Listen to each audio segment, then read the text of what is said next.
Sarah stands in the attic doorway, fairy lights dim to a single amber strand that flickers like a heartbeat about to give out, casting long, wavering shadows across the sage-green walls that seem to lean in and listen. The paint still smelling faintly of the day she rolled it on while thinking of him. The storm is still raging outside, rain lashing the window like fists demanding entry, thunder rumbling low like a warning that's already too late, lightning cracking white across the sky every few seconds. Her hoodie is soaked through, clinging to her skin like a second confession, sleeves pushed high, wrists bare, water dripping from her hair onto the floorboards in tiny, perfect circles.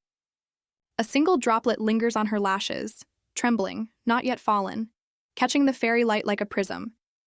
Her voice is low, cracked, still echoing with the knock that shook the door. The creak of old hinges, the weight of a silence that lasted too long, and the faint scent of wet pine and sawdust that clings to the air like a memory she never asked to keep. You guys will never believe what happened. I'm Sarah. No last name. Just the girl who writes Seabrook's secrets before they bleed. And this story? It's happening right now, 1:23 a.m. on the morning after my 18th birthday. And I'm telling it while the storm is still howling like it's trying to tear the roof off. The door is still open behind me. The floor is still wet from my boots and the puddle forming under my feet. The echo of his silence hasn't left the air. And the space between us feels both infinite and non-existent. I thought he was gone. That was the plan. No more waiting. No more knocking. No more standing. In the rain like a fool with a heart too loud. For its own good, I'd deleted the drafts, burned the sketches in the backyard fire pit until the smoke smelled like regret and charcoal. Told myself it was over, told myself 18 meant I could finally close the book. Harlan.saltandpepperhair. Gray eyes that measure souls. The man who fixed the porch step with steady hands said, "Good night," like it was forever, and walked away without looking back. The party had ended hours earlier. Cake crumbs scattered like confetti casualties across the kitchen table. Candles melted into waxy puddles that hardened into tiny monuments to wishes I never voiced. The faint scent of vanilla frosting and cheap champagne lingered like a hangover. My parents had retreated to their room, Dad's snores rumbling through the walls like distant thunder, Mom's soft breathing a counter rhythm. I'd been pacing the attic in Dad's old hoodie, threadbare, smelling of cedar and old books and pajama shorts, the fabric soft against my skin, counting heartbeats, trying to outrun the ache of 18, that strange, hollow freedom that felt more like a cage than wings. I'd given up. At 12:47 a.m. I turned off the light, closed the curtains with a finality that hurt, told myself it was over, sat on the edge of the bed, stared at the wall, and let the silence swallow me. Then the storm hit, hard, sudden, unforgiving. Lightning cracked the sky open. Thunder shook the house like it was trying to wake something buried. Rain hammered the roof, the windows, the porch. I grabbed my keys, drove through the downpour, wipers slashing uselessly, headlights cutting tunnels through the dark. Pulled up to his house. Black windows. No porch light, the driveway empty. Stood on the porch. Soaked in seconds, heart slamming against my ribs like it wanted out. I knocked 3 times. The door opened instantly like he'd been standing there the whole time, like he'd heard the storm and knew it was bringing me. "Hey guys." I whispered to the camera, voice barely audible over the rain. "Spicy portion incoming, hit subscribe."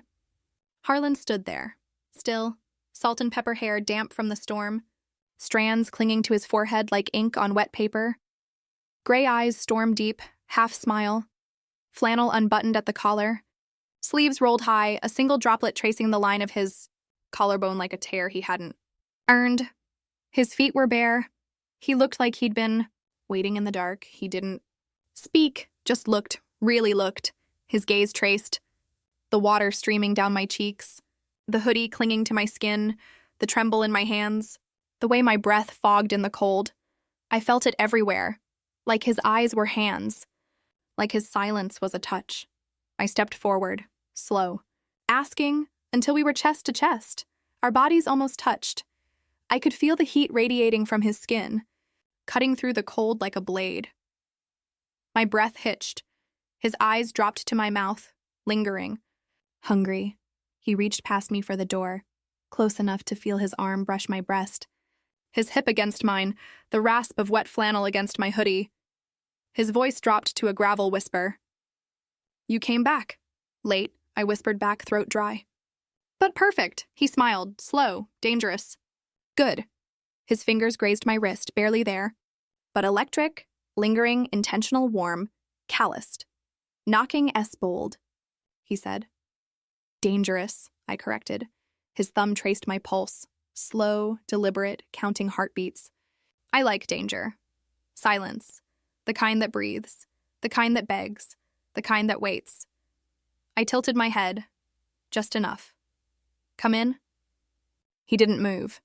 "Only if you let me stay." Deal. We moved inside. Choreographed. Chaos. He shut the door. The click was final. The storm wrapped around the house like a blanket. The heat was ours. The world outside disappeared. We lingered hours, tea cooling between our palms. Lightning sliding across the floor like spilled ink. The fairy lights flickering in rhythm with our breathing. Casting shadows that danced like memories we'd both tried to outrun. The game started small. A spark in the dark. But every round tightened the coil, pulled us closer, unraveled us layer by layer. Round one him. I stood at the door every night for a month. Hand on the knob. Never opened it. Waited for your headlights. Me. I drove past every night, slow, never stopped. Waited for your porch light. He laughed. Low, broken. I felt it in my ribs. He leaned closer, shoulder to shoulder, heat seeping through wet fabric. Round two him. I still set 2 cups out every morning. One for her. One for me, even though she's been gone 6 years. The second one's always empty, until tonight. Me. I started writing The Storm because it reminded me of your eyes in the rain. I have 23 drafts, all titled Waiting. I read them aloud when the thunder came. His thumb stilled on my wrist, his knee brushed mine, lingered, pressed. Round 3 him. I keep her greenhouse key on my key ring. I opened the door last week. The orchids died. I sat there until dawn. Me. I keep a canvas under my bed, raw red, no title. I paint on it when I can't sleep. It's you. It's always been you. I added a new stroke every time the rain hit the window. He exhaled like I'd punched him. His hand slid to my thigh, slow, reverent, claiming. Round 4 him. I read your story, the one you left on the porch. Want? I read it every night.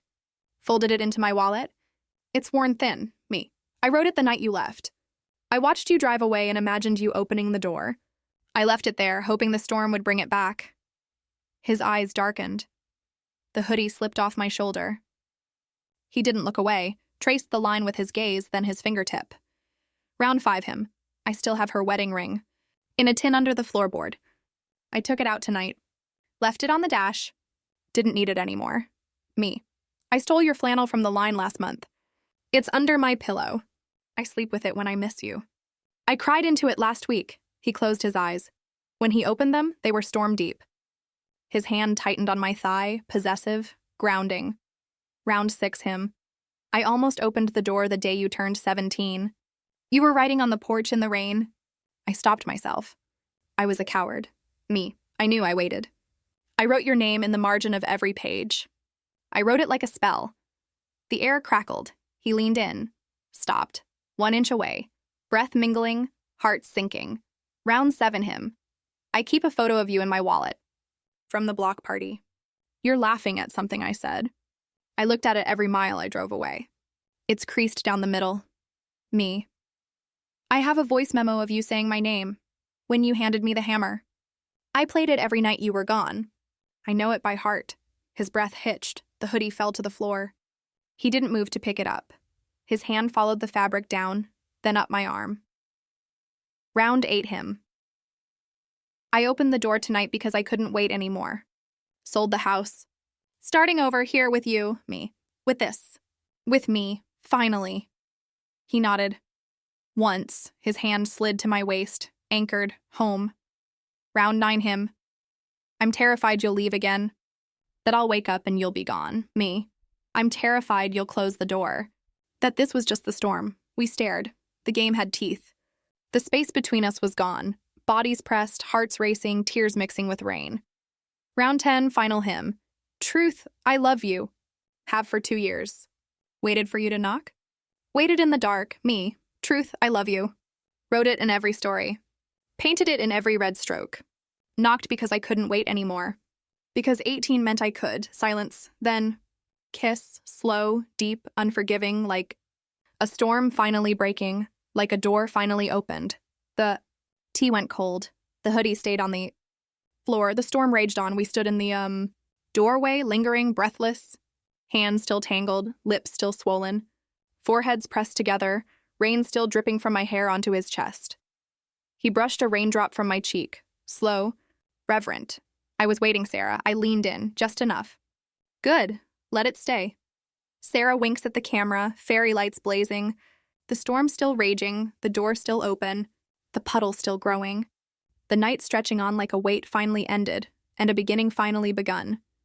And that's how knocking became everything. Seabrook's got a way of making storms spark, doesn't it? Like, subscribe, ring the bell. Just turned 18, just got answered.